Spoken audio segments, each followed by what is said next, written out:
আপনি কেন টাকা জমাচ্ছেন? বিপদের জন্য, হাসপাতালের জন্য, অভাবের দিনের জন্য?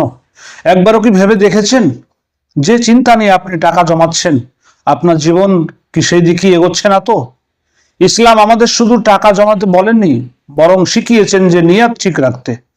আজকের এই ভিডিওতে আপনাকে জানাবো কি উদ্দেশ্যে আপনি সঞ্চয় করলে আপনার জীবনে বরকত আসবে, আর কোন কোন নিয়ত মানুষকে ভয় আর দুশ্চিন্তার দিকে ঠেলে দিবে।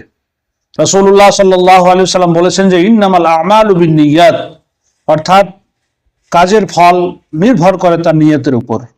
আর পরের অংশ বলেছেন যে প্রত্যেক মানুষ তাই পাবে যা সে নিয়ত করেছে।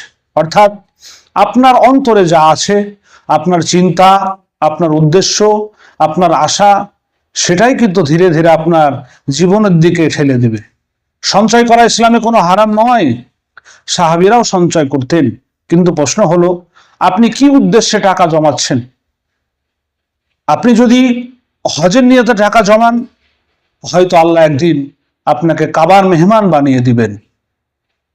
আপনি যদি স্বপ্ন দেখেন যে গ্রামের বাড়িতে একটা মসজিদ হবে, আর সেই উদ্দেশ্যই আপনার অল্প অল্প করে যদি আপনি টাকা জমাতে থাকেন, তাহলে হয়তো একদিন আল্লাহ আপনার হাত দিয়ে সেই জমানো টাকার মাধ্যমে মসজিদ তৈরি করাবেন। আপনার বেতন কম, তবু আপনি কুরবানি করার ইচ্ছা আছে, প্রতি মাসে সামান্য করে আপনি জমাতে থাকেন, তাহলে দেখবেন যে ঈদের সময় ঠিকই আপনি আপনার পশু কেনা হয়ে যাবে। বিশেষ করে অবিবাহিত ভাইদের বলছি যে বিয়েকে সহজ করুন, মোহর আদায় করতে, অলিমা করার জন্য সঞ্চয় করুন, কারণ হালাল নিয়তে জমা হওয়া টাকা বরকত থাকে। অনেক মানুষ সারা জীবন শুধু ভয় নিয়ে টাকা জমায়, যদি অসুস্থ হই, যদি বিপদ আসে, যদি অভাবে পড়ে যায়, যদি অভাব দেখা দেয়, অনেকের সেই টাকা শেষে দেখা যায় যে হাসপাতালের বিলি শেষ হয়ে যায়। কারণ বিপদ দেওয়ার মালিক হচ্ছে আল্লাহ, আর নিরাপত্তা দেওয়ার মালিকও আল্লাহ। তাই ভয়কে কেন্দ্র করে নয়, ভয়কে কেন্দ্র করে জীবন নয়, তাওয়াক্কুলকে কেন্দ্র করে জীবন গড়ুন। শেষ কথা একটাই বলি যে টাকা জমাবেন, কিন্তু নিয়াত সুন্দর রাখুন, আল্লাহর জন্য, হালাল স্বপ্নের জন্য, ইবাদতের জন্য, মানুষের উপকারের জন্য টাকা জমান।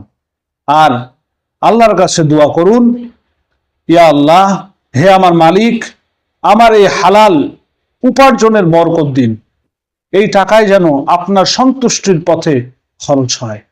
অসৎ মানুষের হাতে, হারাম কাজে বা বিপদের পথে যেন এই টাকা নষ্ট হয়ে না যায়। মনে রাখবেন যে নিয়তে আপনি জীবন চালাবেন, আল্লাহ অনেক সময় সেই পথে আপনার জন্য খুলে দিবেন।